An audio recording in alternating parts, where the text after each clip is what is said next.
Ya, Assalamualaikum warahmatullahi wabarakatuh. Waalaikumsalam warahmatullahi wabarakatuh. Di kesempatan kali ini kita harus ini dulu kelihatan.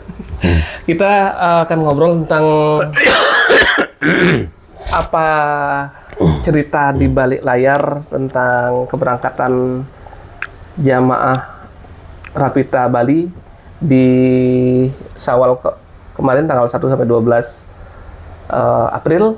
Nah, di program TL Talk. Nah, ini khusus program tour leadernya akan bercerita tentang pengalamannya selama memandu jamaah khususnya di program Syawal kemarin.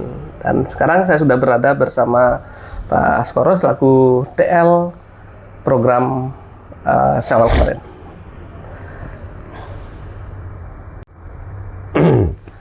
Ya, Assalamualaikum warahmatullahi wabarakatuh, Pak As. Waalaikumsalam warahmatullahi wabarakatuh. Ini alhamdulillah setelah proses yang cukup panjang ya, akhirnya dengan segala ceritanya jamaah akhirnya bisa ibadah dan pulang dengan selamat dan sehat. Alhamdulillah. Bisa diceritakan Pak Ya. prosesnya Pak? Alhamdulillah. Yang pertama ya syukur kehadirat Allah, melalui Rapita saya diamanahi untuk membawa rombongan untuk beribadah ke Baitullah.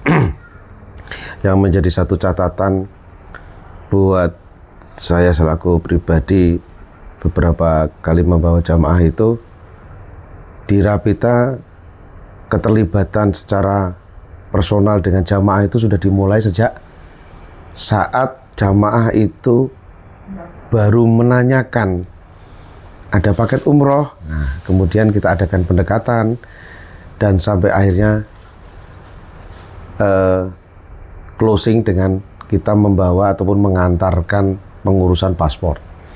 Jadi pendekatan ke jamaah itu sejak awal satu persatu mereka kepingin tahu program atau paket kita, kemudian kita tawarkan pendampingan untuk pengurusan paspor, sampai foto, sampai paspor jadi, sampai cerita-cerita seperti apa mengurus paspor dengan berbagai lika-likunya. Sudah jam 6 pagi antri, ternyata nggak datang, ternyata close, sistemnya error segala macam itu. Dan insya Allah di situ sudah mulai dibangun sinergitas ya antara tour leader dan jamaah. Dan alhamdulillah ini sangat membantu kita dalam mengarahkan jamaah, mengikuti proses-proses ketika harus boarding pesawat, kemudian transit di Dubai, dan kondisi Dubai yang notabene masih bandara yang tanda kutip ya terancam oleh perang gitu ya. Dan kita mengalami juga ketika di Dubai saat datang pukul 00.35 itu kondisi betul-betul sunyi karena memang Dubai adalah silent airport ya, di mana tidak ada announcement, tidak ada pengumuman penerbangan, pemanggilan penumpang segala macam itu tidak ada. Tetapi ketika kita mau take off pukul 6 pagi itu, kondisi bandara yang sudah mulai agak ramai itu bukan diperparah ya,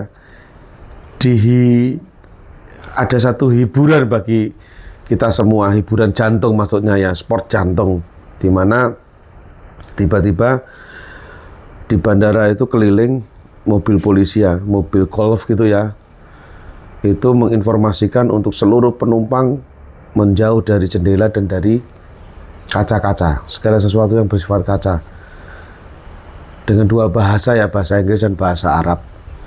Dan kita semua masih belum tahu, padahal setengah jam lagi pintu boarding sudah dibuka. Kita disibukkan dengan arahan-arahan dari petugas bandara, dan kita turun harus ke lantai 3 dengan lift berdesak-desakan gitu, diarahkan lagi naik ke lantai 3 melalui eskalator, dan diputar-putar seolah-olah seperti itu.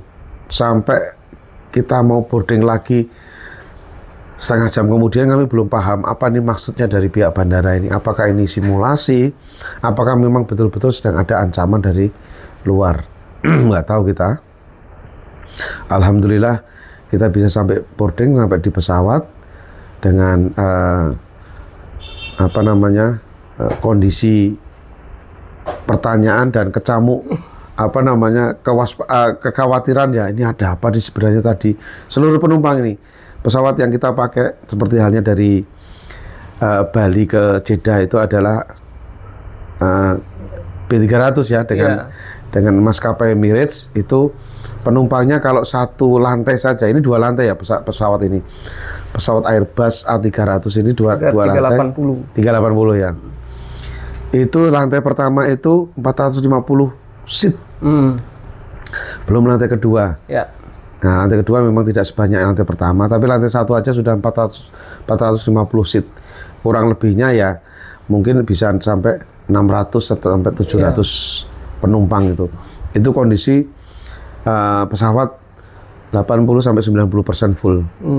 Itu sama semua kondisi pesawat, penumpangnya dalam kondisi bertanya-tanya ini ada apa, sampai setiap penumpang tuh menanyakan kepada pramugari, ini tadi ada apa, ini tadi ada apa. Tapi sekali lagi kita ditenangkan dengan tidak ada apa-apa, Pak. Itu tadi hanya simulasi saja, walaupun sebenarnya semuanya serba dakdikduk ya gitu. Nah, terbanglah kita ke dulu. Pak, ke belakang sebelum sampai di pesawat ya. Jadi jamaah pada saat keberangkatan itu kita kumpulkan di satu tempat. Itu tujuannya seperti apa, Pak? Karena biasanya kan kita langsung jamaah di bandara seperti itu. Nah, sekarang kita kumpulkan di tempat. Ya, sebenarnya dikumpulkan di satu tempat itu lebih kepada untuk memberikan briefing singkat ya. Termasuk juga mungkin mengkondisikan jamaah ketika ada di bandara itu tidak harus, kan kita ada makan siang ya di situ ya, di lounge ya, atau di tempat atau di titik kumpul itu kita ada makan siang. Seandainya kita tidak di rumah makan yang kebetulan kita pilih kemarin adalah Wong Solo Kute, itu bisa jadi kita membawa box atau nasi kotak ke bandara, dan pastilah di bandara tidak ada tempat duduk yang nyaman untuk bisa secara berkelompok, bergerombol untuk makan bareng-bareng.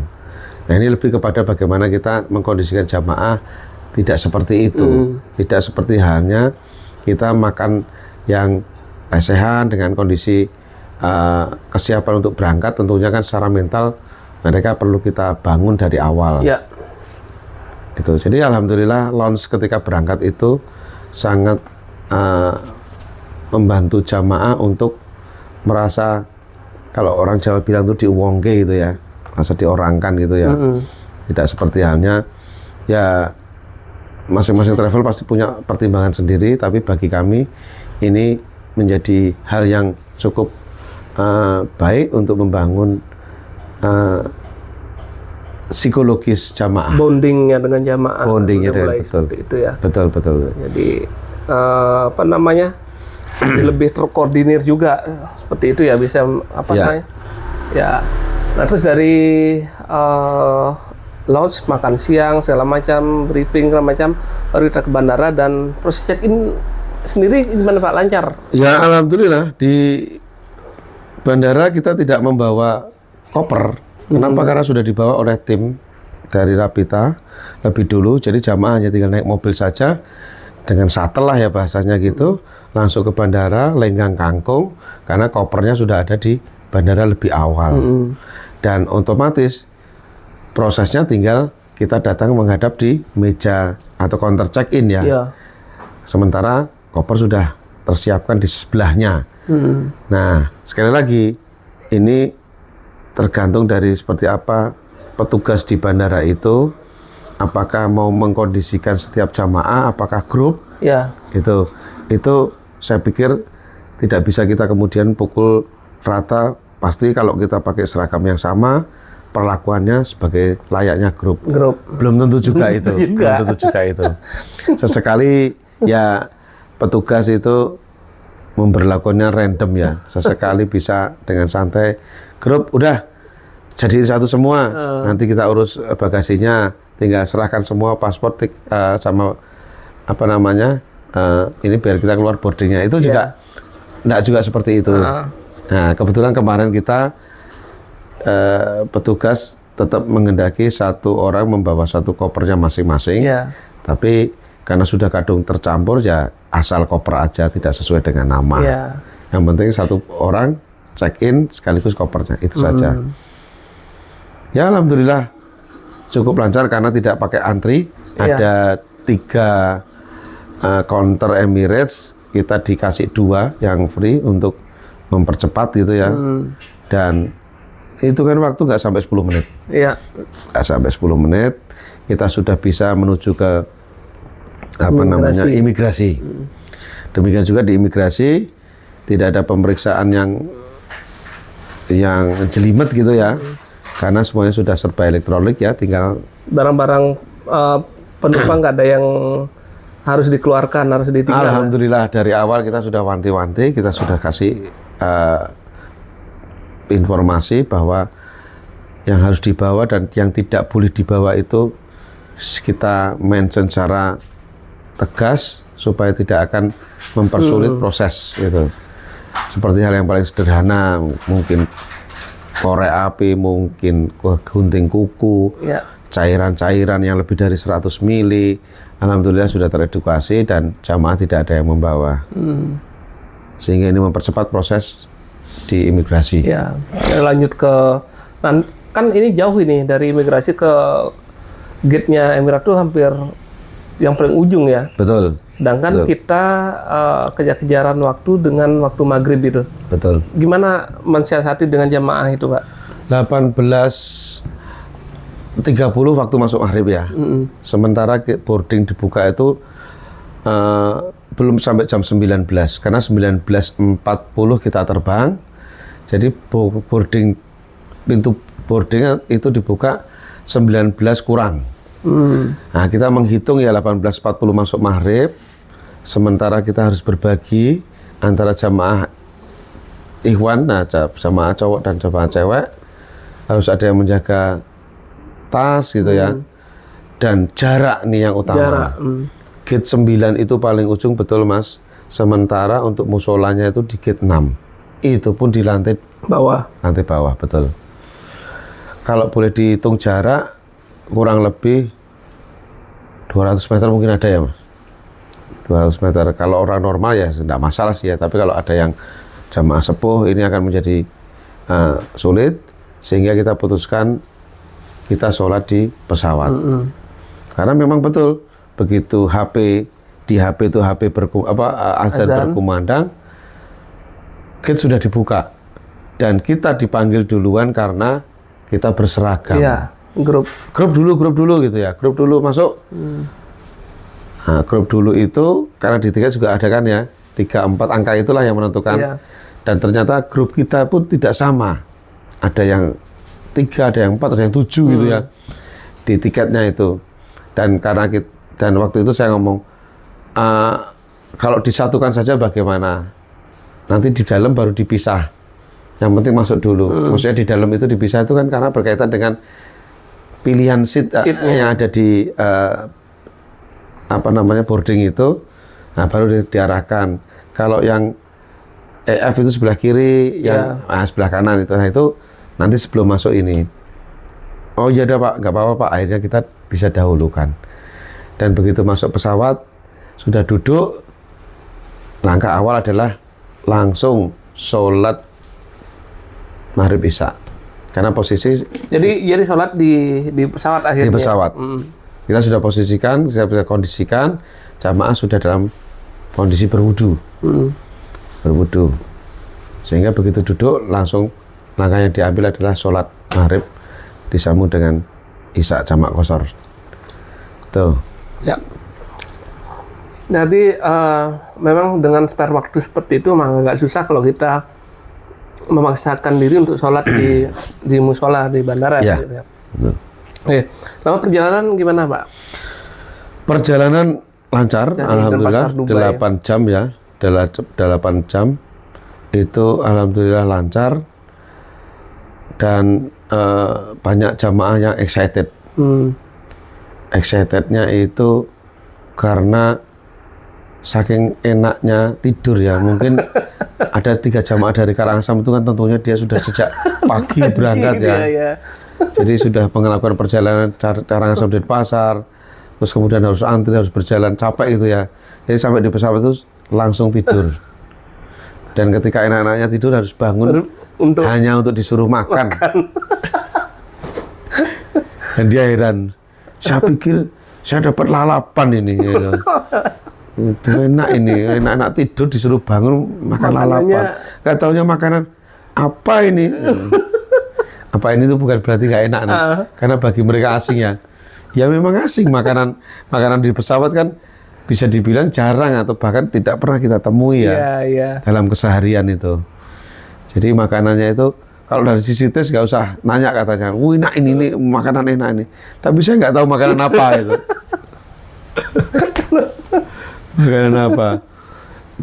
Begitu sudah makan, kan kita nggak gerak. Habis makan ya tetap aja duduk gitu ya.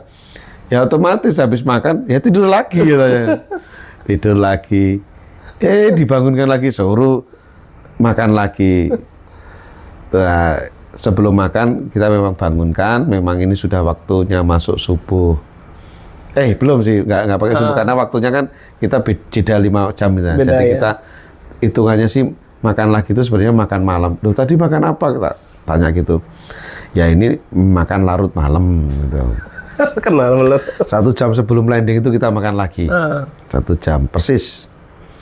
Kemudian kita landing. Sekali lagi tadi di Dubai ya, Silent Airport. Alhamdulillah. Kita bisa istirahat sejenak, ketemu dengan gate-nya dimaksud. Karena di Dubai itu baru 3 jam sebelum take off muncul di layar penerbangan nomor sekian tujuan ini itu gate berapa? Itu 3 jam sebelumnya lah. Kalau kita datang 5 jam sebelumnya kan berarti kita masih belum menemukan nunggu di mana kan ya. Ya alhamdulillah karena cerita-cerita dan juga pengalaman bahwa Emirates itu tidak satu hal Mas, posisi Dubai Airport itu kalau kita lihat itu nggak ada 50 kilo dari Selat Hormuz. Kalau nggak salah 40 kilo hanya 40 kilo dari Selat Hormuz. Dan itu berarti kalau kita ada di sini kurang lebih ya di Klungkung ya. Klungkung Karangasem itu. Antara Klungkung Karangasem itu Selat Hormuznya itu. Dan tahu sendiri kalau kita baca di berita, kita lihat di berita itu kan jangkauan-jangkauannya misil negara-negara yang bertikai itu kan ratusan. Jadi 40 kilo, 50 kilo itu kan kecil loh ya. Ya kalau kita jalan kaki memang gempor, tapi kalau untuk misil ya, untuk rudal ya kecil itu. Itu yang bikin panik juga gitu. Makanya kan saya kemudian browsing, saya lihat di map itu posisi kita di mana dengan Selat Hormuz, saya langsung kirim ke teman-teman kan ya. Sangat dekat itu. Sangat dekat jaraknya. Iya. Tapi alhamdulillah landing di Jeddah dengan pesawatnya sama juga ya Pak ya? Sama. 380 ya? Sama, tipe pesawatnya sama. Oke. Nah, sama. Di Jeddah prosesnya seperti apa itu? Alhamdulillah Jeddah lancar karena sudah ditunggu oleh mutawif, sehingga begitu kita keluar dari imigrasi kita ke konveyor untuk menunggu bagasi, hanya sebatas untuk mengidentifikasi saja. Kita tidak mengambil, apalagi mengangkat ya.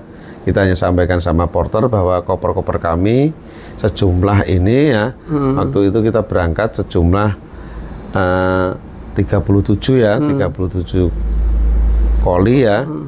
Yang terdiri dari besar sekian, kecil sekian, warnanya orange. Hanya itu identifikasinya. Dan setelah dipahami, kita sudah tinggal. Kita langsung keluar, karena sudah ada yang mengurus. Kita langsung ketemu dengan mutawif untuk mengawali perjalanan hingga kepulangan di tanggal 12. Jadi Mutawif membersamai kita sejak di airport Jeddah ya. Dan setelah itu, alhamdulillah, kayaknya tadi di pesawat sudah breakfast ya. Karena 1 jam sebelum landing di Jeddah itu keluar breakfast itu. Iya, dan itu sudah kondisi terang itu kan. Kondisi terang, kondisi terang. Walaupun kita kita landing, kita take off kan jam 6 kan ya. Memang kondisi terang. Kondisi terang, kita sarapan di pesawat, kita turun sampai di Jeddah itu 10.40 Mas. 10.40 landing. Nah, kita melakukan perjalanan dengan bus menuju ke Madinah. Dan begitu naik bis, kita langsung dapat Wong Solo. Wong Solo ala Arab. Ayam bakar Mas. Wong Solo ya? Bukan sih, bukan Wong Solo. Wong Solo ala Arab. Tadi kan kita berangkat dengan Wong Solo kan ya. Dibuka dengan Wong Solo ya. Kemudian ketemu di Jeddah dengan Wong Solo. Nanti sama-sama ayam bakar. Ayam bakar. Dan nggak kalah. Tesnya Masya Allah. Tesnya, sambelnya ya kurang lebih 11-12 dengan Wong Solo. Dan itu cukup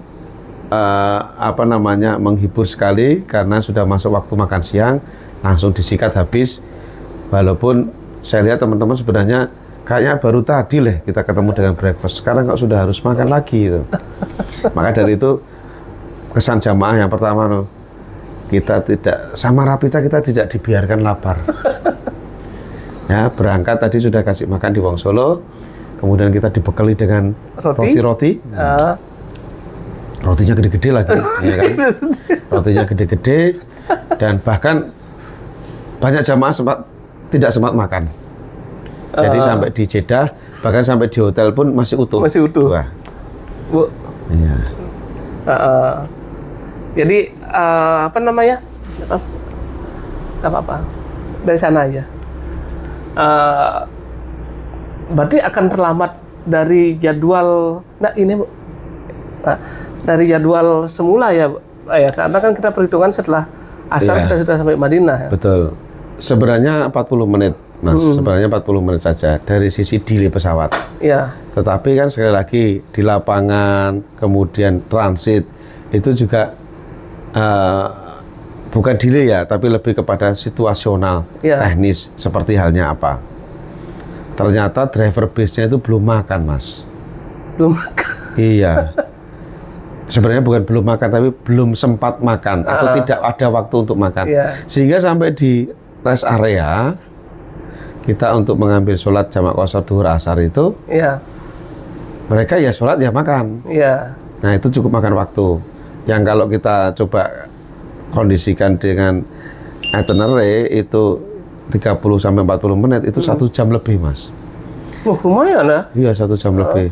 Tapi tetap aja, alhamdulillah, kayaknya sopirnya ini paham ya, kalau dia sudah memakan waktu jamaah cukup lama sehingga dia setelahnya itu dia gaspol itu supaya tidak terlalu lama molornya. Buktinya apa? Buktinya masuk di hotel di Madinah itu baru aja selesai azan asar. Itu. Nggak sampai maghrib berarti ya? Enggak. Loh, kita masih ada 1,5 jam, Mas, menuju maghrib. 1,5 jam, Mas. Yang notabene kita masih bisa ngapa-ngapain ya. Masih bisa mandi, masih bisa layah-layah di kamar, dan kemudian turun lagi untuk berangkat ke masjid. 1,5 jam itu, Mas. Nah, jadi selama perjalanan itu jamaah kondisi enjoy lah seperti itu ya. Enjoy. Sudah enjoy sekali. Bahkan ini kelakarnya jamaah dari Karangasem itu baru kemarin, baru tadi dia bilang, baru tadi saya masih di kampung, sekarang udah di negeri orang. Ada makam Rasulullah lagi. Masya Allah gitu. Saya ketemu dengan guru saya sampai sedikit matanya berkaca-kaca itu. Ya Allah, sekarang jangan dulu Pak, kita ke makam, ke Raudhah. Itu belum sampai masjid malah ya? Apa udah? Jadi begitu kita masuk Madinah kan, Mutawif langsung menginformasikan, Bapak Ibu, kita sudah ada di kotanya Nabi ini. Ya jangan dibayangkan seperti dulu ya, ini sudah modern ini, betul-betul lalu lintasnya padat, lalu lintas dan jalannya yang ada di sini juga luar biasa, nggak cuma 2, bahkan ada lantai 3 lah jalannya kan ya, karena underpass, kemudian normal, terus kemudian bypass gitu ya, flyover lah ya, flyover itu ada 2 gitu. Tapi coba tengok sebelah kanan, nah ini yang Apa itu, Pak? sebelah kanan di sela-sela bangunan tinggi itu sesekali terlintas ada kubah hijau. Di bawah itulah Nabi dimakamkan. Nah, itu jamaah sudah mulai terkondisikan ya. Secara hati sudah mulai ya banyak yang kemudian tidak ada speechless saya. Tidak ada berucap. Tidak ada berucap kecuali hanya mengucapkan salam. Dan sebelum masuk hotel sudah dikondisikan, karena hotel kita ada di belakang ya. Kalau melihat dari sisi layout atau posisi itu kan 318 18 kita dikit 326 di ujung ya. Iya. Di ujung belakang ya, di arah Movenpick ya. Iya. Itu. Nah, hotel kita ada di depannya Movenpick. Berapa jauh, Pak, dari pelataran itu hotelnya? Sangat dekat. Sangat dekat. Tidak ada 100 meter. Tidak ada 100 meter itu. Tidak ada 100 meter. Tetapi bagi untuk jamaah laki-laki, ya karena kita di belakang, ya otomatis kita nggak mungkin lah sholat di belakang ya. Soalnya kita memang menyengaja untuk di belakang atau masbuk gitu ya, lain lagi ya.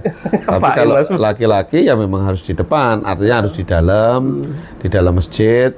Dan kalau itu jaraknya ya kurang lebih tetap hanya 200 meter aja, Mas. Jadi tapi ke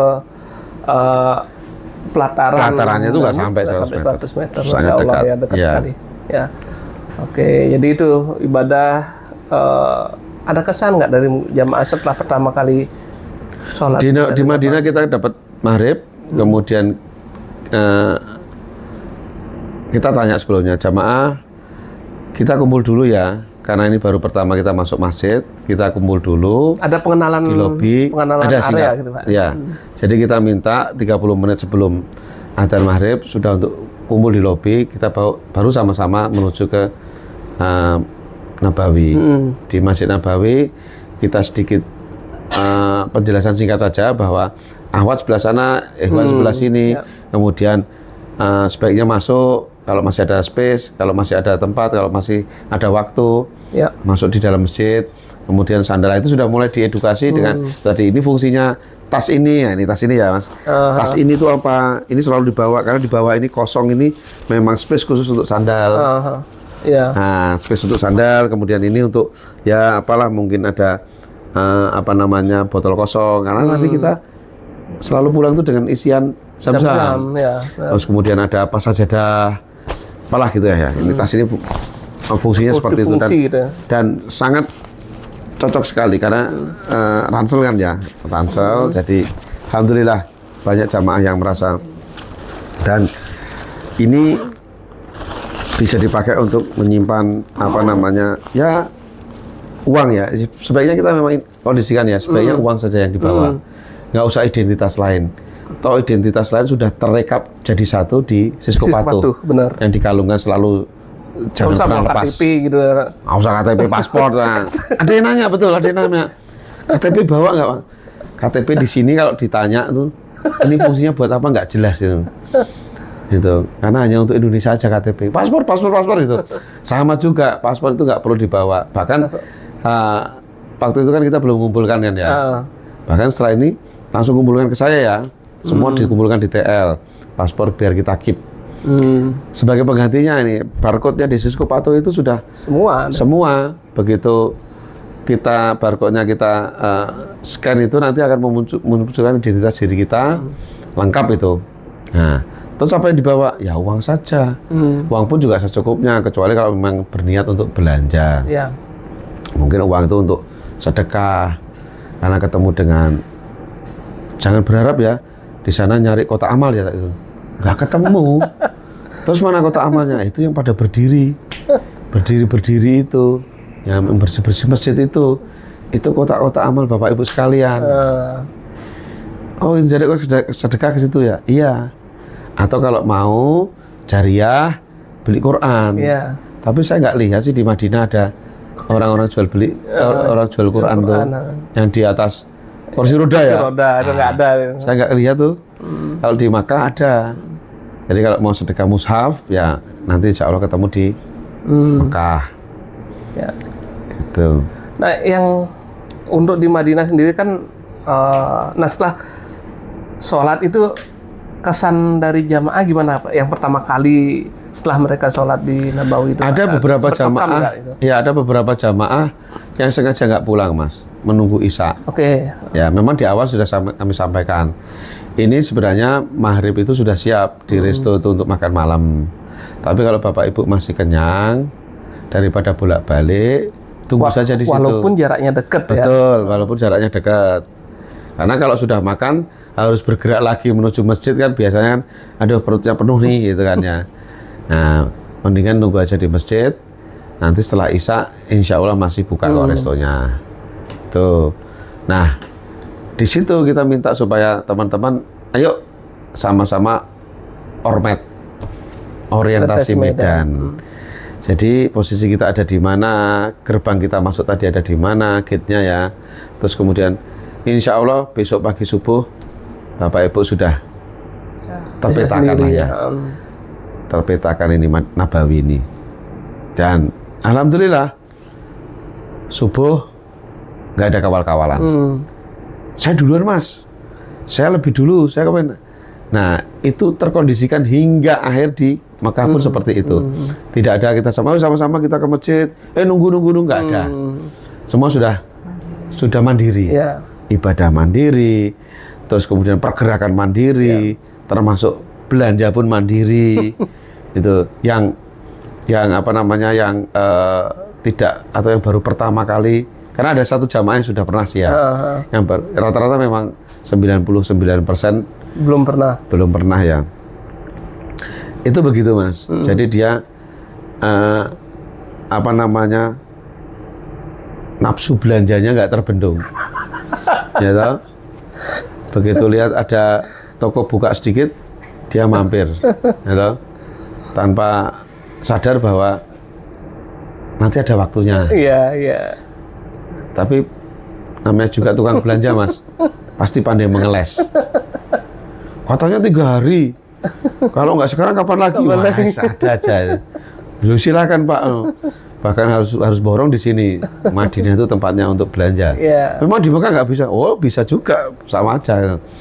Tapi selalu saja. Setiap sholat berangkat, pulangnya bawa belanjaan. Lupa. Nanti kalau sudah di saatnya harus packing, baru bingung. Ya yang terjadi kan semuanya kan pasti apa namanya bertambah satu kopernya.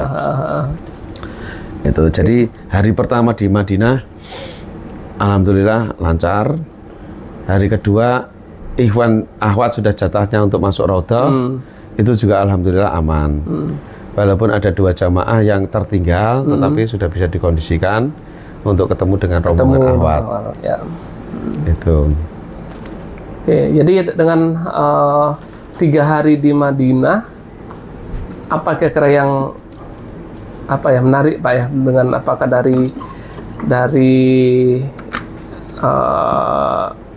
masjid dan segala macam, ataupun dari kondisi jamaah itu, hotel seperti itu, apa kira-kira yang menarik itu Pak? Hotel kalau dari sisi jarak sudah nggak usah tanya, representatif sekali.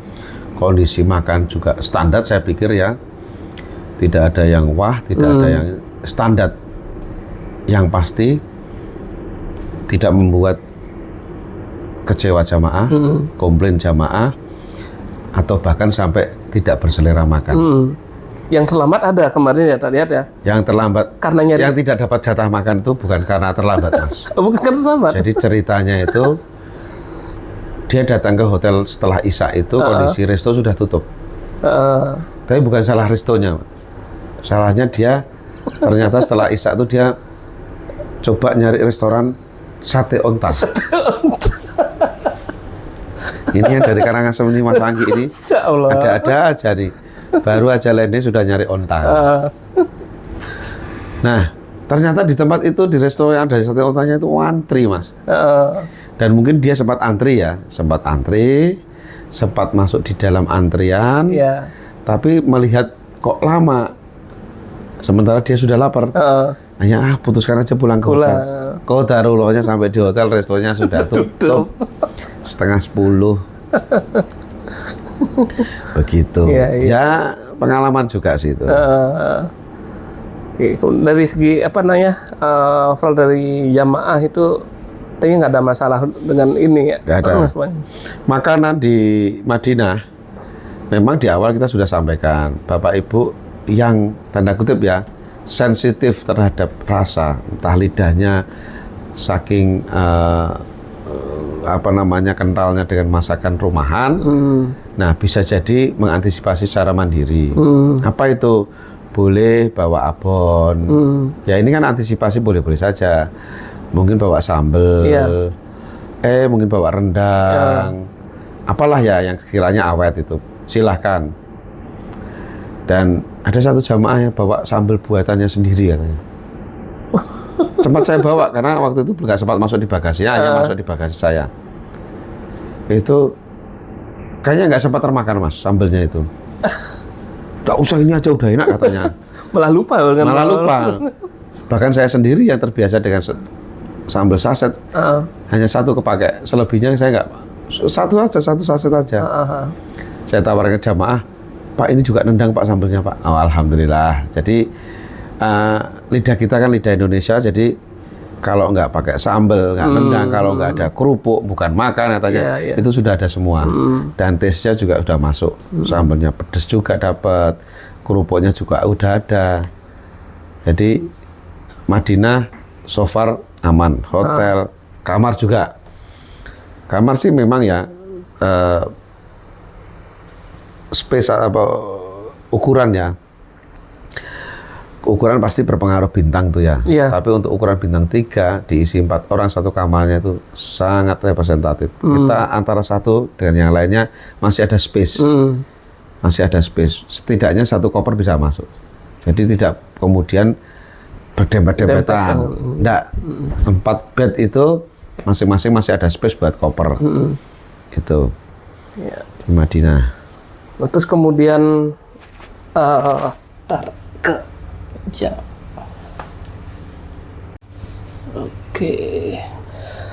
dari Madinah kemudian kita bergerak ke Mekah untuk ibadah utamanya itu kan, Pak. Ya. Ada kendala nggak pada saat ambil mikot? Atau kemudian apa yang jamaah mungkin komentari rasakan ketika mereka sudah harus bersiap-siap pakai ihram dan ya. Jadi kita bergeser ke Mekah dari Madinah itu Ahad, keluar dari hotel setelah makan siang, dalam kondisi sudah berihram. Jadi dari hotel kita sudah berihram, kita sudah niat untuk ambil mikot di Bir Ali yang jaraknya kurang lebih 1 jam perjalanan. 1 jam dari Madinah kita ketemu Bir Ali, kita langsung ambil mikot di situ. Suasana religiusitas di Madinah ketika berihram itu sudah terasa sekali. Mungkin saat di Madinah datang belum berihram itu ibadah sehari-hari ya sepertinya kayak biasa ya, masjid. Ke masjid. Tapi begitu berihram suasana sudah berbeda. Wajahnya dari jamaah juga sudah lain, sudah menunjukkan keseriusan dan seolah-olah saya akan menghadap ini, mau laporan saya mau menjalankan ibadah yang selama ini belum pernah saya bayangkan bisa berangkat ke sini atau enggak, dan ternyata Allah izinkan untuk berangkat. Itu banyak sekali yang seperti itu, Mas. Excited itu ya. Dan ambil buku juga lancar kok, kebetulan tidak begitu ramai. Bir Ali itu kita singkat saja, langsung masuk kembali ke bis, sudah mulai talbiyah. Talbiyah tidak pernah putus karena berganti-gantian. Tarbiyah dengan MIK itu berganti-gantian, ya Mutawif yang memimpin ya. Tapi suasananya mulai hanyut karena perjalanan masih 5 jam ya. Iya. Jadi silahkan kalau sudah merasa ngantuk ya kita istirahat saja, kita sudahi talbiyah, nanti kalau sudah mendekati kita lanjut talbiyah. Dan istirahat semua Mas, istirahat, tidur semua, dan kita berhenti di Rest area. nggak ada rest area kayaknya Mas. Kayaknya dari situ kita langsung Ya? Oh, nggak sempat hampir di rest area. karena waktunya kan itu dari sisi driver sudah makan siang, karena kita berangkat setelah makan siang ya. Iya. Terus kemudian sempat transit juga di Mikot, jadi tidak ada rest area lagi, langsung ke checkpoint ya. Iya. Kita ke masuk Mekah, checkpoint, dan alhamdulillah tidak ada sesuatu yang berarti kendala gitu ya, tidak ada, langsung masuk ke hotel. Sama halnya kita masuk ke hotel. Tapi sebelum masuk kota nih Pak, itu biasanya kan ketika kita mau masuk kota Mekah itu kan udah terlihat apa Ya, tower betul, itu. Nah itu gimana kondisi Jamaah kan, dalam bis itu? jamaah nggak tahu kan ya. Jamaah nggak tahu. Terus saya tunjukkan itu sebelah kiri itu di belakang bukit itu apa itu. Langsung, Masya Allah, Zam-Zam Tower ya. Masya Allah. Tapi kan habis itu kan masih Ya lumayan kan ya, kita masih muter-muter gitu kan. Tuh. Tapi tersadar lagi itu karena kita masuk dari sisi belakang ya. Iya. Dari sisi belakang, dari belakang apa Zam-Zam Tower kan ya. Itu tahu-tahu sudah dekat sekali. Nah, sebelah kiri kita itu sudah Masjidil Haram. Baru Subhanallah, tadi itu kan kita kan tergalang dengan bukit, bangunan-bangunan, gedung-gedung tinggi, apa hotel-hotel gitu kan ya. Tiba-tiba kita sudah dekat sekali dengan pelataran Masjidil Haram. Dan belok kanan ketemu hotel kita langsung. Iya.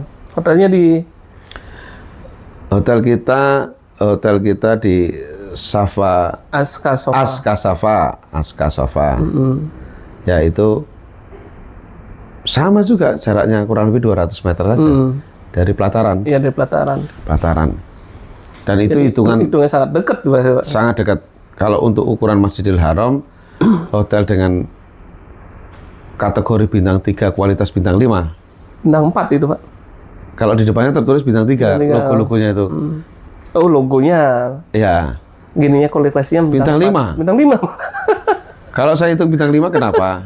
Karena dari sisi breakfast-nya sudah tahu kalau piringnya piring beling ya kan ya, gelasnya gelas kaca, kemudian sendoknya yang antep itu ya. Iya. Terus kemudian mejanya sudah tertata apa namanya mat ini ya, placemat itu ya. Itu terus kemudian apa namanya item menunya juga lebih dari 7 ya. Kebetulan saya juga lama di hotel, jadi tahu gitu. Setupnya itu udah setup bintang 5 gitu. Kualitasnya setupnya bintang 5, kelengkapan dari sisi jumlah makannya juga lebih dari 7 item itu sudah masuk. Bahkan 9 kalau saya hitung tadi. Ya, lebih aja. Tuh. Terus kemudian apa namanya? Breakfast selalu ada susu ya gitu. Susu American breakfast ada. Karena itu standarnya bintang 5 kan selalu ada IBF kan ya. Jadi ada bread, ada toast, ada milk gitu. Terus kemudian liftnya juga sudah banyak. Begitu masuk lobby, ketemu resepsionnya simple sih. Karena saya pikir nggak juga banyak kita berinteraksi dengan ini kan ya. Tapi liftnya banyak. Kita padahal ada 8 lift. Dari depan kecil kali itu. Dari depan kecil. Betul. Saya juga merasa kok ini nyelip gitu ya kayak saya. Nyempil itu. Ternyata di dalamnya luas sekali. Alhamdulillah saya dapat di lantai 17 di mana view-nya langsung istana. Yang ke istana ya. Istana kerajaan. Di mana di situ nongkrong 2 helikopter. Nah, itu pengamanan yang super maksimum security gitu ya. Kelihatan dari lantai 17 itu. Kamarnya juga lebih luas sudah pasti, lebih luas dari yang di Madinah tadi. Terus kemudian view-nya dapat, yang di Madinah juga dapat view sebenarnya.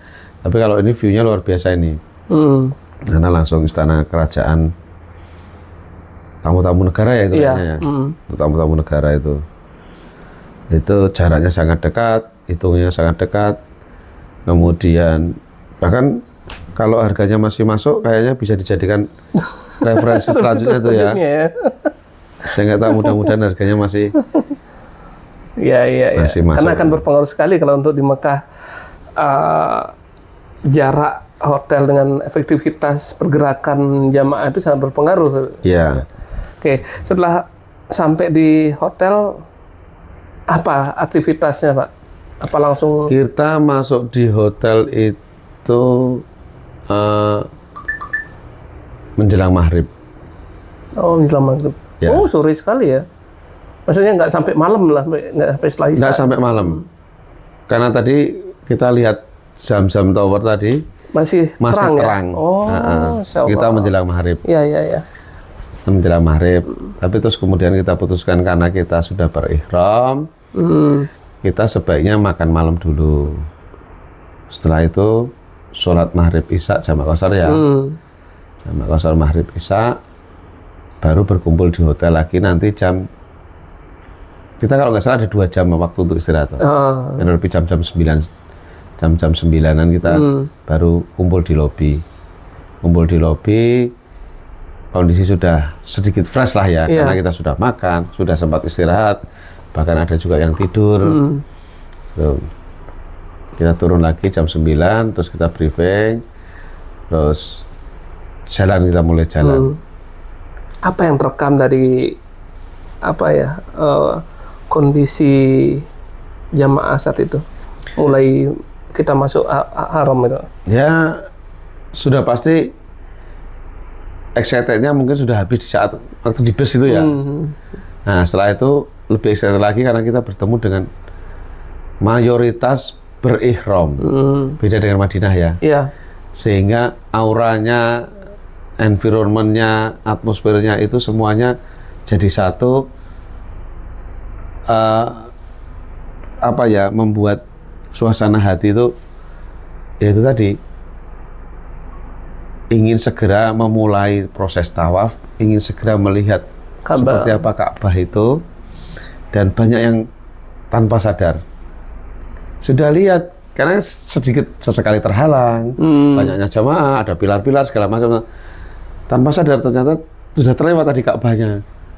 Saya tanya itu, coba lihat itu di depan antum apa itu? Apa itu Pak As? Ya Ka'bah lah, Masya Allah, sedikit tidak tersadar bahwa itu tadi Ka'bah yang dilihat itu. Iya. Itu. Dan posisi kita sudah formasi pengamanan lah bahasanya. Formasi tawaf kan cowok itu membuat benteng untuk jamaah cewek gitu ya. Ikhwannya membuat setengah lingkaran, kemudian mutawifnya di depan. Saya di kanan, terus yang lebih muda di belakang, di kiri gitu ya. Sudah mulai masuk tawaf, sangat kondusif. Karena mungkin ya Ka'bah sedang ditutup, persiapan untuk Ramadan, haji ya. Ka'bah ditutup dengan semacam partisi begitu, dan itu sebenarnya mengurangi desak-desakan orang karena tidak ada yang menjarah atau menjangkau Hajar Aswad. Itu ya. Jadi tawaf biasa, tidak ada yang biasanya kan tawaf kemudian kredit ketika ada di ujung. Iya. Di ujung Hajar Aswad. Ya. Ini agak tapi nggak seperti kalau pas dibuka. Gitu. Selesai tawaf, kita sholat 2 rakaat, Ismail, kemudian kita sa'i, minum Zamzam. Nah, di minum Zamzam itu ada 2 jamaah yang hilang. Ya sebenarnya bukan hilang sih, tapi lebih kepada cari jalan sendiri setelah minum. Nggak sabaran gitu. Iya, lainnya masih foto-foto, ya kan. Nah, tapi alhamdulillah ternyata nggak jauh, hanya 20 meter saja dari rombongan. Cuma masalahnya karena tertutup oleh jamaah banyak ya, jadi ya nggak ketahuan. Kemudian kita sama-sama mulai sa'i sampai akhir, alhamdulillah tidak ada kendala. Alhamdulillah. Ada jamaah yang kakinya sempat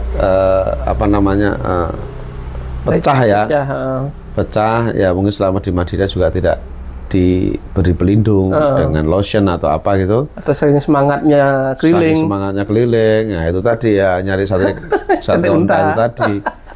Nah, tapi alhamdulillah karena masih muda, bukan persoalan itu. Hajar aja katanya. Sampai tahallul selesai, sampai kita kembali menuju hotel. Sebelum hotel itu ada barbershop. Beberapa ada yang tahallul, ada yang juga enggak. Maksudnya gundul plontos ya. Ada yang juga tahallul biasa. Gitu. Hari pertama di Mekah excited semua, selesai tugas utamanya, dan hari kedua memasukin di hari Jumat. Kita sampaikan sebaiknya Jumat subuh itu langsung pulang. Jangan mencoba explore. Kenapa? Karena kita harus persiapan untuk sholat Jumat. Sehingga hari pertama subuhan di Mekah, kita langsung tidak sampai harus ke dalam-dalam gitu ya. Pokoknya yang penting subuhan di masjid, habis itu pulang karena masih capek ya. Nah, baru sholat Jumat kita kumpul sholat, kita sama-sama jam 10 ya, jam 10. Tapi ada juga jamaah yang saya sendiri aja Pak, karena mungkin agak nantian gitu. Nggak apa-apa gitu. Tapi intinya hari kedua pun jamaah sudah orientasi medannya sudah bagus ya. Mungkin tadi dilatih di Madinah juga, cara mengenali medan gitu ya. Sehingga apalagi jaraknya cukup dekat dan tidak banyak pilihan-pilihan jalan harus ke persimpangan. Pokoknya batasannya kalau keluar Masjidil Haram ketemu WC 3, udah belok kiri aja. Nggak usah pakai lurus, belok kiri aja. Terus ada, memang sih tulisan Aska Safanya tidak terlihat karena agak menjorok ke dalam ya. Yang paling lihat kan Lemer. Ya Itu aja jadi patokan Lemeridian. Sebelahnya itu ke hotel kita. Oh ya. Udah deh. Itu setelah itu sudah tidak ada kita menggiring untuk berangkat bareng, tunggu-tungguan, sudah nggak ada. Termasuk jamaah ibu-ibu ya? Ibu-ibu. Alhamdulillah ibu-ibu ada satu jamaah, Mbak Lina ini yang juga sudah beberapa kali dan juga sudah berhaji juga, sangat membantu untuk mengawal ibu-ibu. Walaupun ibu-ibu sebenarnya hari kedua itu sudah sangat mandiri. Sudah paham. Cuma lagi-lagi kalau ibu-ibu kan nggak etis kalau sendirian, ngincilik sendiri, ya bisa beda kalau cowok. Jadi mereka tetap bergerombol ibu-ibu. Tapi artinya toh kalau sendirian masih sanggup lah ya, dengan mengenalan medan yang mudah itu. Itu lokasi hotel yang sangat membantu jamaah dan membantu TL Mas ya pasti. Membantu hotel sangat terbantu itu. Karena nggak rempongnya, ngawal-ngawal kayak angon bebek itu nggak ada. Sekali-sekali aja, tapi itu pun juga gitu. Kapan belanja? Nah, akhirnya setelah kita hari ketiga kita tur, ya kan, tur Mekah seputarnya sampai ke Arafah, gitu kan ya, titik-titik di mana proses haji itu, Arafah, Musdalifah, Jamarot, itu ya. Langsung kita sempat mampir ke Mikot juga untuk kemudian beberapa jamaah melanjutkan umroh mandiri itu ya. Badal umroh mungkin. Ya, badal umroh ya. Tapi secara mandiri karena dari awal kita sampaikan bahwa tugas travel hanya umroh yang pertama, itu utamanya, dan selebihnya kalau mau badal ya mandiri. Dan alhamdulillah mereka sangat siap gitu loh untuk itu. Itu aman. Ada satu hari yang free, itu kita manfaatkan juga untuk yang awalnya kita mau ke Jabal Kandamah itu. Dan Qadarullah ditutup. Belum tahu pertimbangan apa, tapi ketika kita sampaikan ke pihak transport, biaya transport sampai jawabannya kalau Jabal Qadamah ditutup. Tutup, benar. Gitu. Ya kita akhirnya tur seputaran Mekah aja, Masjidil Haram aja, seperti apa itu yang namanya yang kelihatan ininya apa namanya? Ya spot foto aja lah. Spot foto.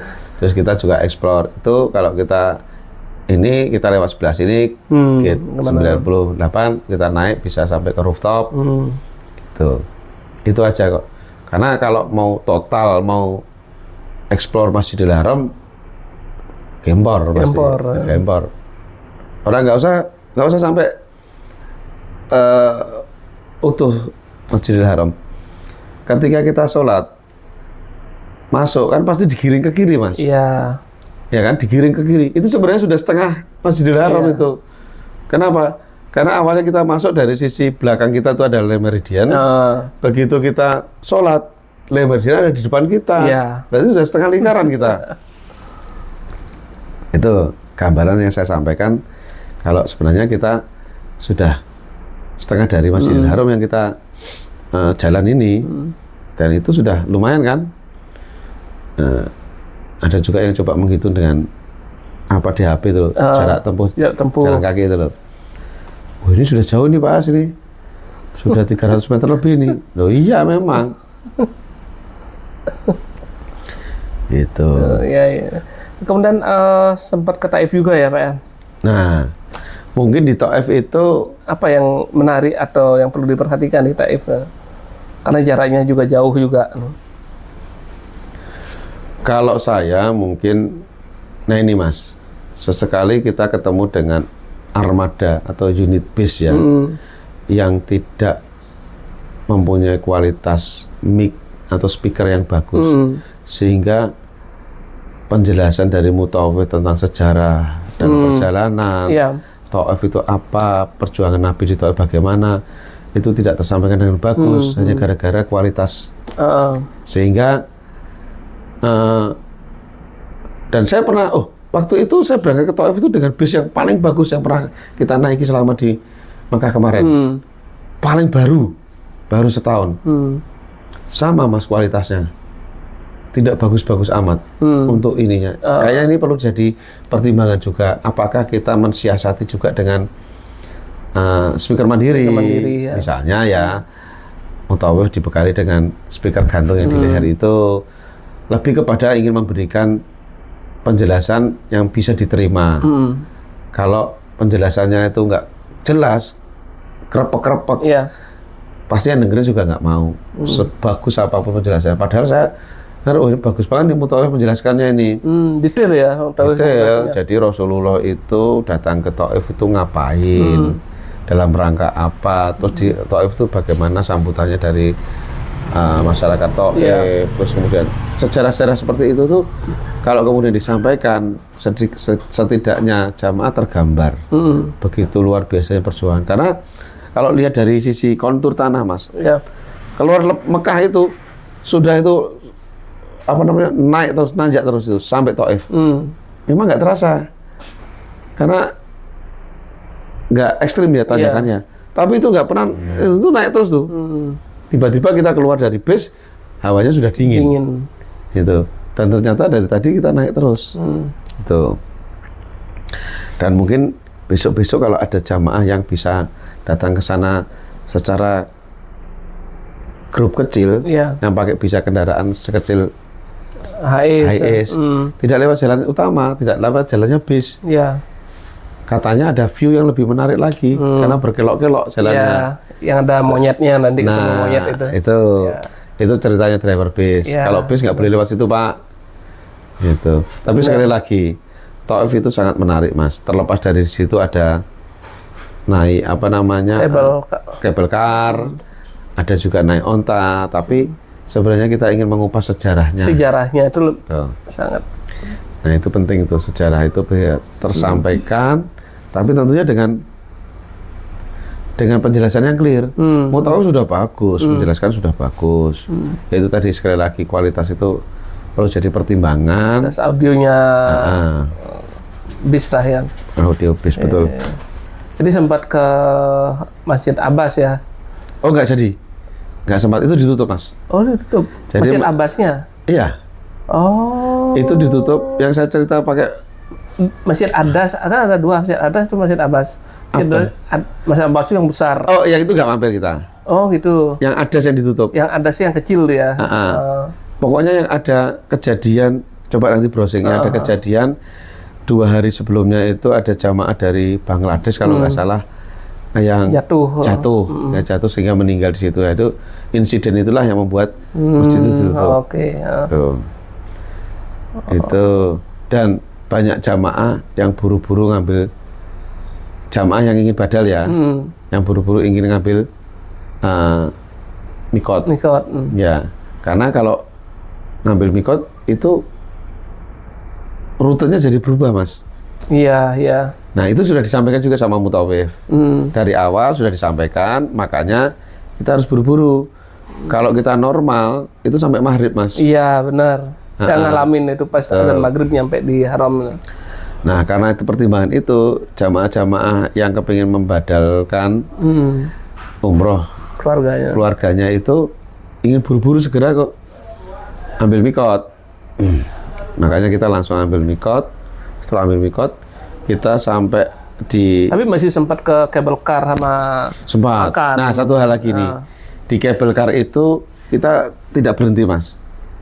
Jadi turun kan mestinya berhenti kan ya, keluar lah ya. Keluar dari cable car, terus kita explore situ lah ya. Itu enggak Mas, karena ditutup.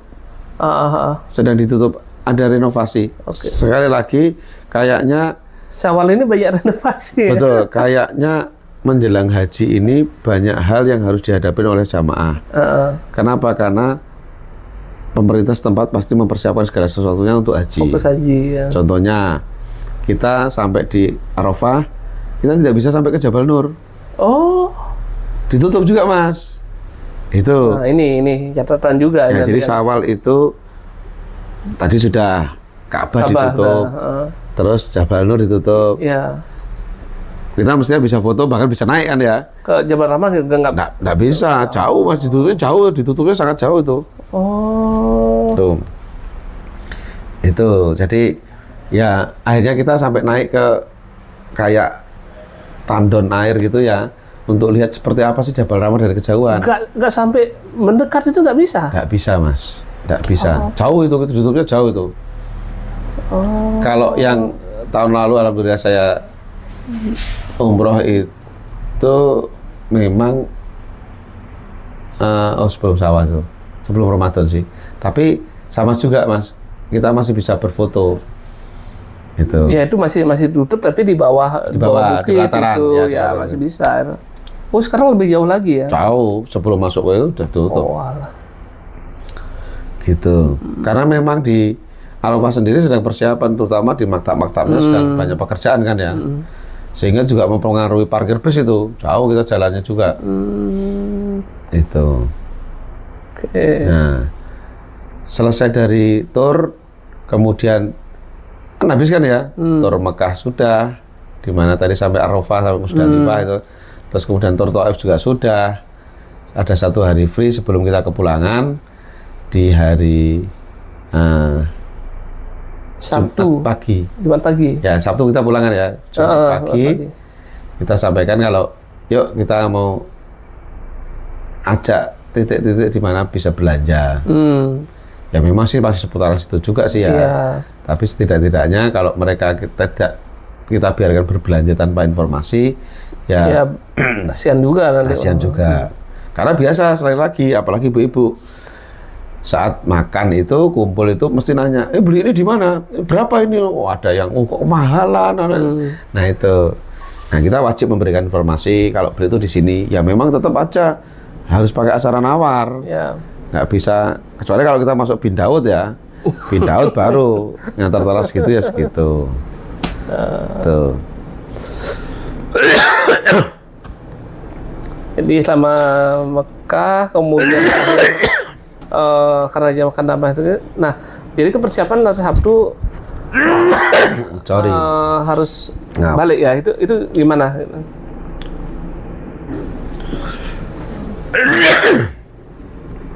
Ini sisa-sisa Bisa oleh-oleh ya. Ya oleh-oleh. Tapi alhamdulillah cuma saya Mas. Nah itu Jamaah nggak ada. saya lihat jamaah kemarin datang kok sehat-sehat semua, Sehat. alhamdulillah gitu. Biasanya kan ada aja ini ya. Tapi ada jamaah yang mukanya mesem, mukanya masem Mas. Kenapa gitu? Karena begitu saya batuk, saya ngomong gini. Rata-rata jamaah umroh, jamaah haji itu pulang dari tanah haram itu batuk. Loh, saya nggak apa-apa, kecuali onta. Mukanya langsung berubah dia. Berarti saya onta tuh. Saya kan nggak ngomong. Guyonan kayak gitu.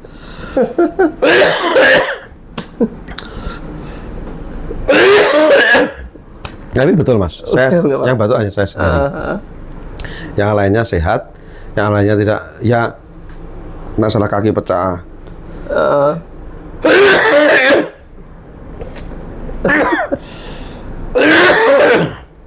Itu biasa ya. Flu juga nggak ada, alhamdulillah nggak ada. Satu dua ada yang saya kembung saya itu. Itu biasa itu. Iya. Jadi sampai terakhir itu alhamdulillah jemaah sehat semua ya. Sehat semua. Dan, apa namanya? Pas keberangkatan juga Nah ini kepulangan nih Mas. kepulangan ya. Kepulangan itu hari Sabtu kita check out setelah makan siang kan. Jadi dari Jumat sore kita kondisikan jamaah untuk making semuanya secara rapi. Karena nanti setelah Isya kami akan datang satu-satu kamar untuk timbang. Iya. Supaya jangan sampai ketika nanti di check-in counter disuruh bongkar karena kelebihan. Dan alhamdulillah ya memang koper kapasitas gitu ya. Jadi alhamdulillah nggak ada yang lebih dari 30. Nah, bahkan 2 koper pun tidak lebih dari 30 Mas. Iya. Yang 118, yang 19 gitu. Jadi totalan itu dari 2 koper itu nggak sampai 30. Setelah kita timbang, kita minta kunci ya. Barang-barang yang ada di koper yang nantinya bakal masuk bagasi jangan dibongkar lagi. Kita langsung segel gitu Mas ya. Terus Sabtu pagi seperti biasa, subuh biasa, terus pulang, istirahat, makan, istirahat. Nah, jam 9 itu koper sudah harus ada di depan kamar kan ya untuk dibawa ke bawah, ke lobby sama bellboy. Terus kita makan, begitu resto dibuka jam 12, kita langsung makan Mas. Supaya kalau nanti di jalan ada apa-apa, kita tidak terlambat masuk bandara. Alhamdulillah Mas, selesai makan, kita masuk bis. Mungkin bisnya agak telat sedikit sih ya. Karena tidak dapat parkir aja. Nah, tapi so far aman sampai di airportnya di Jeddah. Masih sangat waktunya masih jauh cukup, ya kan. Masih 3:30 kita sampai di Jeddah. Terus kemudian ketemu dengan ground handlingnya Rapita yang hanya 2 orang, suami istri. Tapi Cak Basuki ya. jangan ditanya gercepnya, luar biasa. Begitu koper keluar dari bis, langsung kita kelompokkan masing-masing sesuai dengan kamar ya atau keluarga ya. Jadi ini 2 troli ini isinya koper-koper milik keluarga Pak Gatot. Troli ini isinya koper miliknya. Ini kamar sekian itu. Kita bawa masuk beriringan. Jamaah juga ikut membantu mendorong. Sampai di depan counter kita berurutan gitu. Dan 2 counter check-in, petugas counter check-innya itu Masya Allah. Karena juga pendekatan dari 2 orang ini, Cak Bas sama Nyonya ini, yang pendekatannya dengan bahasa Arab maupun bahasa Inggrisnya yang bagus, sehingga tidak ada kendala Mas. Kenapa gak ada kendala? Karena langsung diterima saja. Berapapun masuk, koper berapapun masuk. Ya itu nggak setiap ini bisa seperti itu Pak. Betul. Jadi dan tanpa dibongkar-bongkar apa-apa ya. Oh, jangan dibongkar, malah dia minta more. minta tambahan koper, berarti masih kurang gitu loh. Walaupun tidak atas nama Ya. yang bersangkutan itu, Masya Allah. termasuk saya minta untuk seatnya juga Mas, karena di situ kan ditentukan seatnya kan. Iya. Jadi penentuan seat baik Jeddah, Dubai maupun Dubai Denpasar ditentukan di situ. Iya. Dan ketika kita sudah Itu bedanya dengan di Denpasar kan ya. Betul. Secret request awal. betul, jadi dari Dubai Jeddah Dubai itu seatnya sama juga dengan Dubai Denpasar, di mana itu sudah sesuai. Jadi satu keluarga satu berurutan semua. Iya. Alhamdulillah Mas. Dan mengelompok itu loh, mengelompok kita satu rombongan ini. Jadi kita sebagai TL juga enak ngawasinnya gitu Enak, ya. enak. Jadi proses itu sangat smooth, sangat lancar. Bahkan kita bisa menikmati bandara cukup lama, 3 jam Mas kita. Setelah check-in loh, setelah check-in. Kita cukup lama. Semuanya serba on time. Posisi atau kondisi perut sudah nyaman karena kita bawa lagi-lagi ya ini Mas. Kan selain kita dapat free al-baik, Iya. kita juga dapat nasi kotak. Lagi dapat nasi kotak. Lagi. Lagi-lagi Wong Solo Mas. Lagi-lagi Wong Solo. Sama Mas. Di Madinah, sama ya Jeddah juga ya. Wong Solo. Enak juga Mas. Enak juga, ada sayurnya juga. Jadi tesnya kena sekali. Yang selama ini mungkin ada tes selama di hotel itu Arab-Arabnya. Arab atau kecenderungan banyak rempahnya. Rempah ya. Ini tesnya betul-betul tes Indonesia. Itu. Jadi ketemu nasi, sudah posisi perut kenyang, kita menunggu aman Mas. Sampai boarding, semuanya lancar on time. Masuk pesawat juga lancar on time. Terbang. Cuma yang saya herannya berangkatnya tuh 8 jam Mas. Dari Denpasar ke Dubai. Ini yang Dubai Denpasarnya itu 9 jam. Di pesawatnya loh. Iya, iya. Kok bisa lama ya? Kalau perbedaan waktu ya sudah sama. Kan kita lihat di monitor yang di depan di headrest itu kan, Iya. ada monitor kan. Duration flight 9 jam 13 menit atau loh kok lebih lama ya? Itu. Ya tapi alhamdulillah tidak ada masalah. Teman-teman tidak ada masalah. Jeddah ke Dubai aman, tapi kayaknya dari nyari gate keberangkatan Dubai Jeddah Nah, ini agak jauh ya. Nah betul, jadi begitu turun di Dubai, kita lihat monitor langsung muncul gate A, 23A. A itu beda terminal. Jadi di Dubai itu huruf itu menunjukkan ya. beda terminal. Terminal A, B, C itu tidak sama. Kalau nomor itu gate, urutan gate-nya, tapi kalau angka, kalau huruf itu terminal. Terminal ya. Jadi begitu kita dapat jatah terminal A, kita harus naik kereta. Naik kereta. Seperti halnya di Jeddah juga yang harus naik kereta ke imigrasian, ini juga naik kereta juga. Tapi agak panjang, agak jauhan ini.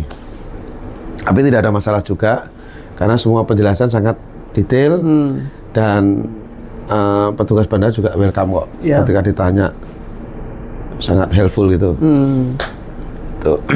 Jadi nggak ada masalah sampai menunggu kan jeda antara tiba di gate dengan keberangkatan kan lebih singkat dari ini kan. Jedanya sebenarnya 3 jam ya, tapi 3 jam itu actualnya itu sebenarnya 1 jam.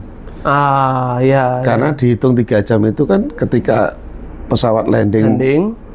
Roda menyentuh bandara, menyentuh landasan itu sudah dihitung waktu mulai sampai kemudian dibukanya gerbang juga makan waktu kan, gerbang gate boarding itu, sehingga kita hanya menunggu 1 jam kurang lebih. 1 jam itu kita bisa makan, kita bisa sholat jamak qashar juga kan, alhamdulillah. Baru masuk itu pesawat, kita masuk jam sama juga. Posisi masuk kita setelah Isya itu. Pas Isya. Sama waktunya. Pas Isya kita masuk. Sudah kondisi sholat jamak qashar di bawah. Iya. Udah sampai ya kalau dari pesawat udah pelayanannya udah pasti sama maksimum Sama, seperti betul. itu kan. Betul. Nah, dan tiba di Bandara Ngurah Rai, Nah, apa yang menarik di sana, Pak? di Bandara Ngurah Rai kita ketemu dengan satu pintu yang selama ini kita tidak pernah ketemu, yaitu karantina, Mas. Karantina? Ya. Jadi ada Kementerian KKP ya, yang menghadang kita untuk menanyakan vaksin. Dan ini jadi heran kita. Harusnya vaksin itu ketika berangkat, ya kan? Kok ini ketika pulang? Ya di situ karena posisi jamaah sudah sangat capek, akhirnya saya selaku TL maju menyampaikan mohon bisa dipersingkat, jangan perjamaah. Kalau jamaah suruh ngeluarin paspor, kemudian ngeluarin vaksin, kemudian masih ditanya-tanya, bikin waktu panjang, apalagi petugasnya di sana cuma 2, ya kan? Daripada makan waktu, gimana kalau saya aja? Apa yang dibutuhkan? Saya tanya gitu. Paspornya Pak, saya kirim via WA ya. Akhirnya saya kirim semua pakai WA. Paspornya saya kirim semua pakai WA. Seret, udah. Apalagi vaksin, janganlah. Kalau vaksin, karena nggak tersimpan di saya by WA. Lama lagi ya. Karena ada di masing-masing dalam bentuk hard copy kan ya, kalau vaksin kan ya. Iya, ada yang hard copy ya. Betul. Nggak mungkin saya harus putus satu-satu. Vaksin apa paspor aja gimana? Akhirnya ya udah nggak apa-apa Pak. Ya sudah. Jadi menurut saya ini catatannya mungkin ya buat bandara atau buat pemerintah ya secara keseluruhan ya. Hal-hal yang tidak penting itu nggak perlu. Iya. Yang saya mau tanyakan tuh saya bertanya gini Mas. Saya mau berangkat umroh itu harus vaksin. Yang butuh vaksin itu siapa? Saya yakin jamaah nggak butuh vaksin. Itu kan ya. Yang butuh vaksin itu siapa? Pemerintahan Arab Saudi atau pemerintahan Indonesia dalam hal ini. Kalau pemerintahan Arab Saudi kenapa kita nggak ditanya? Nggak diperiksa apapun. Nggak periksa apa-apa. Kalau pemerintahan Indonesia kita juga nggak diperiksa loh Mbak. Nah ituin. Kita nggak diperiksa saat berangkat itu vaksinnya mana. Yang diperiksa cuma paspor sama visa, boarding, visa, ya kan? Nggak tahu ya Pak, saya Pak. Aduh ini konoha banget ini. Tuh. Akhirnya setelah lewat dari situ, nah ini Rapita sudah membuat ringan kita pelaku di lapangan dalam hal ini TL dan jamaah. Apa itu? Karena keluar kan harus mengisi aplikasi. Iya. Kalau kita tidak siap dari awal, itu akan tertahan tuh jamaah itu. Hanya untuk mendapatkan barcode. Nah, karena hanya untuk mendapatkan barcode, pekerjaan ini sudah dikerjakan oleh kantor. Sehingga kita terima dalam bentuk barcode. Tinggal menunjukkan saja. Itu pun tidak per jamaah. Tapi cukup beberapa aja yang selaku perwakilan seperti saya, dan ada beberapa orang di bawah saya, kemudian satu lagi jamaah, ada beberapa orang. Cukup kita tunjukkan ini barcode saya, ini jamaah saya 10 orang, ini barcode saya, ini jamaah 10 orang, sehingga tidak mempercepat juga. Ya, ini mempercepat. Keluar dari situ sudah. Kalau imigrasi jelas gampang karena semua elektronik kan ya. Benar. Tinggal scan aja. Men-scan paspor kita sudah langsung masuk. Koper-koper itu sudah ada yang bawain begitu juga ketemu di konveyor sudah siap, saya tinggal kan pastilah ya, pastilah porter-porter nyari, terutama yang rombongan-rombongan dan kita sudah. Dan itu kita fasilitasi untuk itu ya. Jadi jemaah nggak usah ngeret-ngeret koper keluar. Betul. Saya tinggal bilang saja sama porter, rombongan kita kopernya warna oranye semua. Dan ada beberapa koper tambahan yang tidak warna oranye. Makanya saya informasikan ke jamaah yang merasa kopernya bukan oranye tapi ada di bagasi, dibantu nyari. Bapak-bapak porter ini dibantu nyari. Tunjukin mana. Gitu. Hanya 3 orang aja kok yang ada tambahan koper yang tidak atau yang di luar koper seragam ini. Gitu. Yang keluar sudah ketemu sama tim penyambut dari Rapita, sudah ketemu juga dengan nasi. Wong Solo lagi ya, ini Wong Solo asli nih. Wong Solo yang asli nih. Ini sangat berguna, Mas. Sekali lagi catatan positif ini sangat berguna. Ketika kita keluar dari bandara ketemu nasi dan ketemu penjemput, kita ke rumah itu nggak kelaparan, Mas. Udah tenang ya. Karena sudah sampai di rumah langsung ketemu nasi kotak. Itu. Kalau nggak seperti itu, kita pasti mampir. Atau kalau nggak sudah makan, sudah disiapkan di rumah. Iya. Tapi kalau belum, apalagi yang satu keluarga berangkat semua, yang kondisi sampai di rumah, kondisi masih terkunci, ya itu sangat berguna itu nasi kotak itu. Masya Allah. Sebegitu detailnya ya. Mudah-mudahan ini menjadi apa namanya penyemangat teman-teman yang nanti akan di lapangan itu ketemu dengan persoalan-persoalan yang di luar apa namanya keseharian Ya. sudah bisa diantisipasi sejak awal. Plus bunga juga ya. Itu beberapa jam asok itu. Nah, Usah kalungan dikasih bunga, ini, kalungan bunga. Mungkin catatan ini, Mas, catatan. Karena soknya ada dua, Mas, catatan ini. Catatan sok karena apa? Karena merasa dijadikan VIP. Saya tuh pulang umroh dikalungin bunga. Iya. Saya VIP ini. Itu sok. Ya sok yang pertama. Ada juga sok yang kedua, ini sok lain. Loh, saya kok dikalungin bunga? Saya nggak mau mati ini. Karena bunganya Kamboja. Maunya bunga deposito. Itu sih Karangasem deh kayaknya. Gitu Ya. ceritanya kurang lebih ya. Perjalanan. Tapi secara ini Pak, secara umum conclusion-nya dari ini baik dari dari kerjasama jamaah, kondisi jamaah terutama dan kondisi medan saat ini konklusinya seperti apa? Kalau saya mau medan separah apapun, kemudian armada separah apapun juga, kondisi ekstrim seperti apapun juga, kalau sejak awal soliditas jamaah itu sudah terbangun, insya Allah bisa diatasi secara bersama, Mas. TL tidak mengatasi sendiri, jamaah tidak merasa ditinggalkan. Jadi kondisi pra ini loh, membangun soliditas jamaah sebelum berangkat itu penting dalam rangka untuk itu. Hal-hal di luar atau termasuk juga Fosmeyer itu di Dubai harus ada simulasi segala macam itu kan kita menganggap sesuatu hal yang Fosmeyer ya, yang tidak disangka-sangka itu kalau jamaah sudah terkondisikan hatinya, psikologisnya, insya Allah semuanya bisa diatasi. Gitu. Dan jamaah juga tenang, nyaman untuk ibadahnya juga. Ya, dia misalnya harus ke toilet, meninggalkan tas, itu juga merasa nyaman. Jadi tidak kemana-mana yang di punggung selalu nempel, yang di selempang selalu nempel. Enggak, itu membuat secara pribadi saya menganggap itu sesuatu hal yang tidak nyaman, Mas. Tapi kalau dia kemana-mana, bandara cukup lama, cukup luas, kalau mereka ingin explore dengan lenggang kangkung, saya yakin mereka nyaman. Barang-barang ditinggalkan di satu pojok, satu titik gitu. Itu akan membuat, itu menunjukkan kenyamanan jamaah. Oke. Baik, ada yang mau saya sampaikan, Pak? Dengan jamaah atau next keberangkatan. Yang pertama ya terima kasih ya. Terima kasih, puji syukur kepada Allah yang telah memperjalankan kita semua untuk ke Tanah Suci beribadah umroh dan juga ziarah ke Madinah.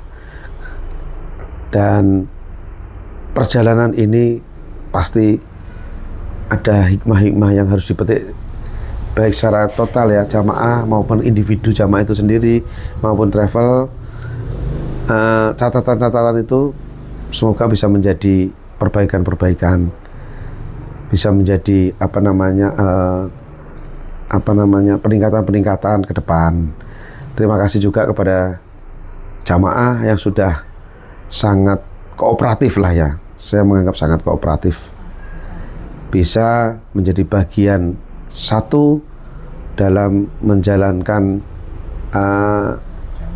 perjalanan ini dengan baik, dengan lancar dan dengan tuntas. Ya, mudah-mudahan ke depan kita masih diberi kesempatan lagi untuk beribadah ke Tanah Suci dengan keluarganya dan ya syukur-syukur dengan kita juga ya. Ya, insya Allah. Insya Allah. Mungkin begitu, seperti halnya slogannya di Rapita, umroh bersama Rapita, serasa umroh bersama keluarga. Demikian, Assalamualaikum warahmatullahi wabarakatuh. Waalaikumsalam warahmatullahi wabarakatuh.